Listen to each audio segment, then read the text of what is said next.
Class 9th की science की class में आप सभी का स्वागत है बच्चों। और हम पढ़ रहे थे चैप्टर नंबर 9 बल तथा गति के नियम। तो बच्चों ये चैप्टर हमने कंप्लीट पढ़ लिया है और साथ ही बच्चों इसके बहुविकल्पीय जो महत्वपूर्ण प्रश्न हैं उनको भी हमने हल कर लिया है। अगर आपने अभी तक नहीं देखा है तो चैनल की प्लेलिस्ट में जाकर विजिट कर सकते हैं। इसके अलावा और भी जो चैप्टर हैं वो कंप्लीट हो चुके हैं, तो एक बार प्लेलिस्ट ज़रूर विजिट कीजिएगा बच्चों। और आज हमें करना है इसके जो है अति लघुत्तरी और लघुत्तरी प्रश्नों को। तो चलिए आइए बढ़ते हैं बिना किसी देरी के इसके अति लघुत्तरी प्रश्नों की ओर। पहले तो यहाँ पर पहला जो है प्रश्न है वो है बल से क्या समझते हो, यानी फोर्स क्या है और उसके मात्रक लिखना है। तो फोर्स क्या है, तो वह कारक जो किसी पिंड की विराम अवस्था अथवा गति की अवस्था में परिवर्तन कर दे अथवा परिवर्तन की प्रवृत्ति उत्पन्न कर दे, बल कहलाता है। और बल का मात्रक जो है वो सीजीएस पद्धति में जो है डाइन है और एमकेएस पद्धति में न्यूटन है। ठीक है। और यासाई मात्रक अगर बात करें हम तो बल का यासाई मात्रक क्या है, तो बल का यासाई मात्रक जो है वो न्यूटन है। फिर इसके बाद कई बार बच्चों ये क्वेश्चन आ जाता है एक न्यूटन बल किसे कहते हैं। ठीक है। तो जो ये तीसरा नंबर का प्रश्न लिखा है ये भी इंपॉर्टेंट है। तो एक न्यूटन बल की वह मात्रा है जो 1 किलोग्राम द्रव्यमान की वस्तु पर आरोपित करने से उस वस्तु में 1 मीटर बटे सेकेंड स्क्वायर का त्वरण पैदा कर सके, एक न्यूटन बल वो कहलाती है। ठीक है। तो वह बल की वह मात्रा जो है 1 न्यूटन बल कहलाएगी। इसके अलावा बच्चों आगे बढ़ते हैं। यहाँ पर इसके बाद इम्पॉर्टेंट प्रश्नों की चूँकि हम बात कर रहे हैं तो यहाँ पर सिर्फ हम इम्पॉर्टेंट प्रश्नों को ही लेकर के चलेंगे। तो यहाँ पर इसके बाद न्यूटन की गति का जो दूसरा नियम पढ़ा था हमने वो था आपका बल, द्रव्यमान तथा त्वरण में संबंध। तो बल और द्रव्यमान और त्वरण में क्या संबंध होता है, तो न्यूटन की गति के नियम से F=ma। ठीक है। तो यहाँ पर F= क्या हो जाएगा, ma हो जाएगा। बल बराबर द्रव्यमान गुणे त्वरण हो जाएगा। जड़त्व किसे कहते हैं, ये भी प्रश्न आता है, ये भी अक्सर एग्जाम में पूछ लिया जाता है।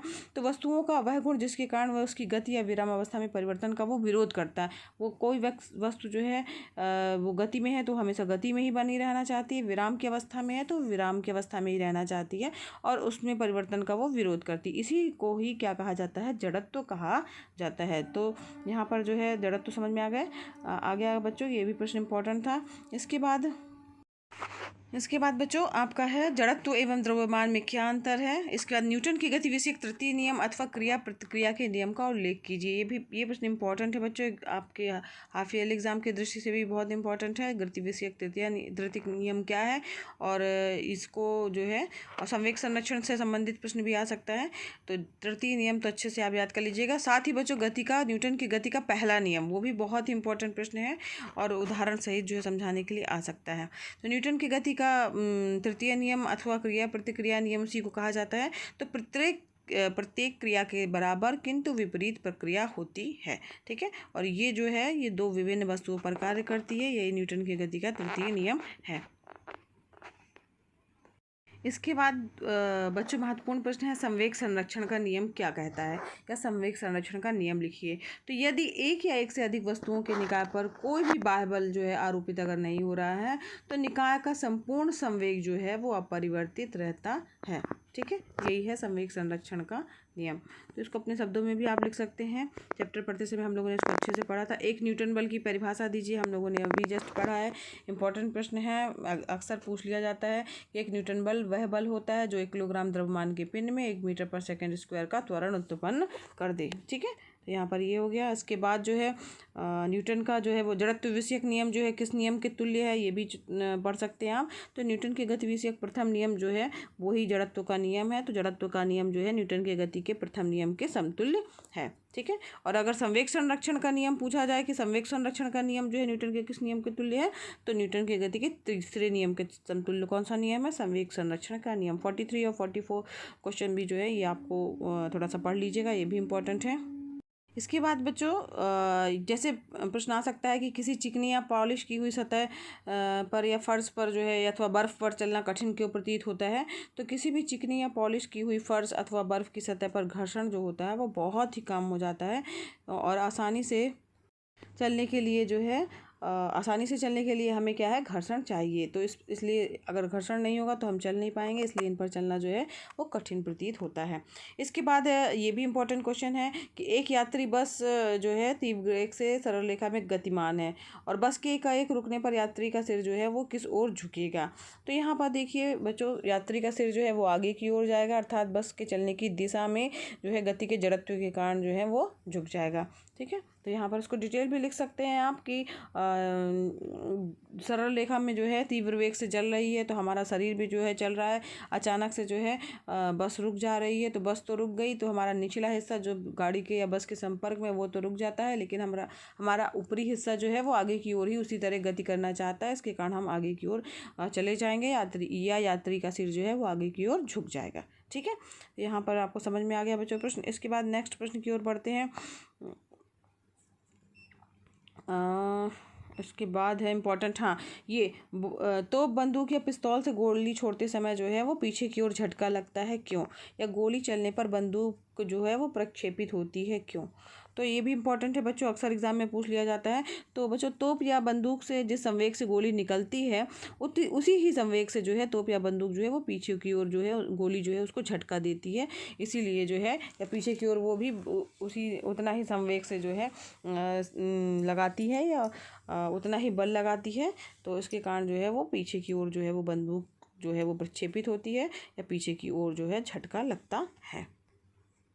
इसके बाद है बच्चों, चाकू या कुल्हाड़ी जो है वो धारदार क्यों बनाए जाते हैं, अथवा पिन या कील जो होती है वो नुकीली क्यों बनाई जाती है।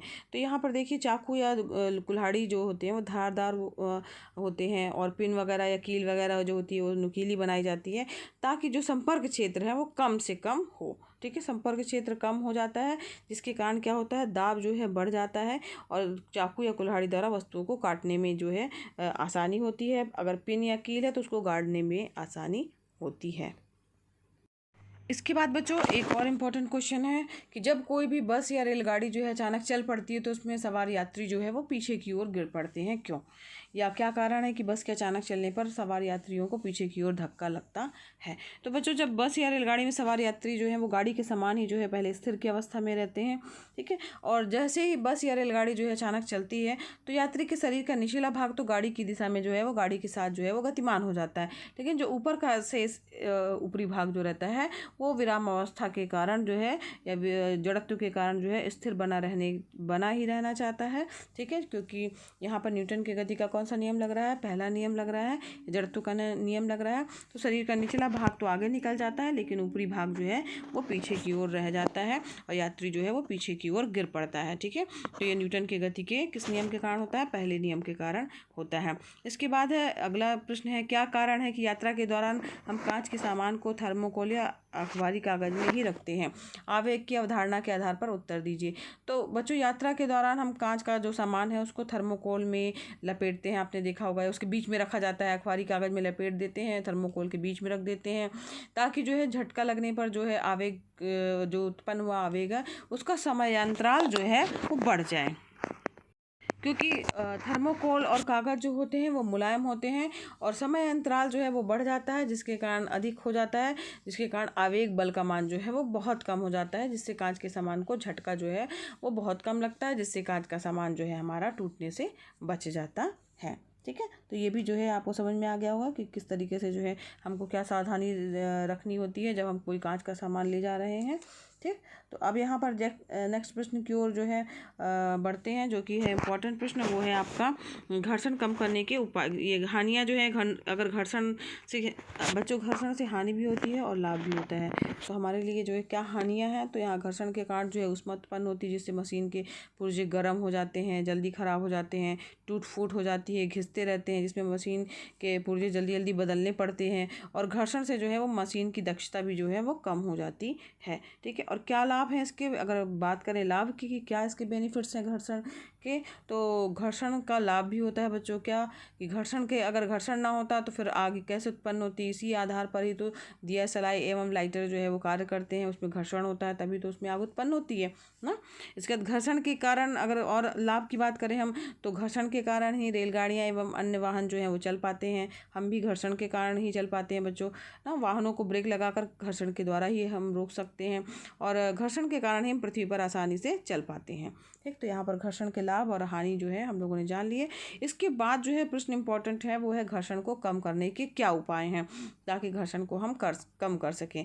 तो यहाँ पर देखो बच्चों की घर्षण को कम करने के लिए हम कई चीज़ों का प्रयोग करते हैं, जैसे स्नेहक का प्रयोग। अब स्नेहक क्या चीज़ है, जैसे ग्रीस हो गया, तेल हो गया ना, इसका प्रयोग किया जाता है।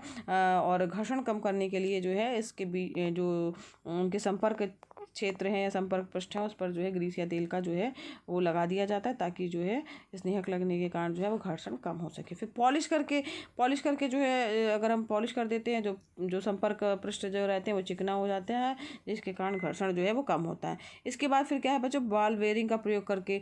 तो बॉल बेयरिंग के प्रयोग करने से जो है संपर्क क्षेत्र जो है वो कम हो जाता है, जिसके कारण घर्षण जो होता है वो कम होता है। और क्या तरीका है बच्चों घर्षण कम करने का, तो धारा रेखीय आकृति, जैसे नाव है, जलयान है, वायुयान है ना, कार है, इन सब की आकृति जो है वो विशेष प्रकार की बनाई जाती है ना, ताकि मछली के जैसे अब जो जलयान है, वायुयान है, उनको आपने देखा होगा उनकी आकृति कैसी होती है, आगे से पतली होती है, फिर थोड़ा सा बीच में पीछे मोटी होती है, फिर लास्ट में फिर पतली हो जाती है, अर्थात मछली के आकार की होती है, जिसके कारण जो है पिंडों के समान के तरल जल एवं वायु की परतों का प्रभाव जो है वो धारा रेखीय हो सके, और जिसके कारण घर्षण कम हो जाता है। ठीक है, अब घर्षण बढ़ाने की भी उपाय की अगर हम बात करें कि किस तरीके से हम घर्षण को जो है बढ़ा सकते हैं, तो जो घर है वो ढाल वगैरह है, लाइन उस पर जो है लाइनें डाल देते हैं। आपने देखा होगा कि घर में जब आगे की तरफ फिसल पट्टी वगैरह बनती है ना, आगे कार या गाड़ी को चढ़ाने के लिए, तो उस पर लोग जो है वो खुरच देते हैं या लाइनें डाल देते हैं, ताकि घर्षण जो है बढ़ सके और जो है गाड़ी या जो भी है वो फिसल ना जाए या गिर ना पड़े। ठीक है, इसके बाद फिर किस तरीके से और कर सकते हैं, तो जो चिकनी सतह है जैसे बर्फ़ है, तेल पर सूखी मिट्टी या बालू वगैरह डाल करके घर्षण को बढ़ाया जा सकता है, कि उसमें जो है थोड़ा सा बालू वगैरह डाल दें ताकि जो है घर्षण बढ़ जाए। फिर इसके बाद जूतों के जैसे तले हैं, तो कई बार होता है आपने देखा होगा चप्पल घिस जाती है, तो उसके कारण जो है वो स्लिप करने के चांसेस ज़्यादा होते हैं। तो यहाँ पर जूतों के तले जो होते हैं आपने देखा होगा खुरदुरे या खांचेदार जो है वो बने होते हैं, ताकि जो है घर्षण बराबर से हो, जिसके कारण हम आगे की ओर बढ़ पाएँ। ठीक है, इसके बाद फिर वाहनों के टायरों में खांचे बनवा करके, तो जो वाहन है बड़े बड़े वाहन, उसके जो टायर होते हैं आपने देखा होगा टायरों में बड़े बड़े से खांचे होते हैं, ताकि जो है वो घर्षण जो है वो बढ़ सके और जो है वो उस पर आगे जो है वाहन बढ़ सके। अगर घर्षण नहीं होगा और तो क्या होगा बच्चों, तो अगर मान लीजिए घर्षण नहीं होगा तो फिर वो वाहन जो है वो स्लिप करने लगेगा बहुत तेज़ी से, और जो है वो दुर्घटना भी घटित हो सकती है। तो इसके कारण वाहन के टायरों में खांचे बनाए जाते हैं घर्षण को बढ़ाने के लिए। ठीक है, तो इस प्रकार से बच्चों आज हमने सारे जो है इसमें बच्चों एक प्रश्न और महत्वपूर्ण छूट गया है, वो न्यूटन की गति का पहला नियम है। तो वो जड़त्व का नियम है, वो हमने पढ़ा ही है कि प्रत्येक कोई वस्तु स्थिर है या विराम की अवस्था में है या गति की अवस्था में, वो उसी अवस्था में बनी रहना चाहती है जब तक कि उस पर कोई बाह्य बल आरोपित ना किया जाए। ठीक है, तो यही जो है वो न्यूटन की गति का जो है वो प्रथम नियम है, जिसे जड़त्व का नियम कहते हैं, इम्पॉर्टेंट नियम है, और इससे संबंधित आप एग्जाम्पल भी अच्छे से तैयार कर लीजिएगा। ठीक है, तो न्यूटन की गति के तीनों नियम इस चैप्टर में इम्पॉर्टेंट है। ठीक, और तीनों नियम जो है आप अच्छे से तैयार कर लीजिएगा। इसके अलावा जो है संवेग संरक्षण का सिद्धांत भी इम्पॉर्टेंट है इस चैप्टर का, वो भी आप तैयार कर सकते हैं। तो बच्चों अब आज हमने जो है लघुत्तरी, अति लघुत्तरी और लघुत्तरी प्रश्न दोनों कंप्लीट कर लिए हैं, और इसके बाद जो है हम नेक्स्ट वीडियो क्लास में दीर्घोत्तरीय प्रश्नों को पढ़ेंगे। आज के लिए बच्चों बस इतना ही। और बच्चों अगर पढ़ाना पसंद आ रहा हो, वीडियो से हेल्प मिल रही है आपको, तो वीडियो को जरूर लाइक कीजिएगा, चैनल पर नए हैं सब्सक्राइब कीजिए, साथ ही बच्चों बेल आइकन प्रेस कीजिएगा ताकि आपको नए वीडियो का नोटिफिकेशन मिले। बच्चों मिलते हैं नेक्स्ट वीडियो क्लास में। और हाँ बच्चों, ये वीडियो क्लासेस फ्री हैं, तो आप भी इसका लाभ लीजिए, अपने फ्रेंड्स को भी शेयर करना मत भूलिएगा। धन्यवाद।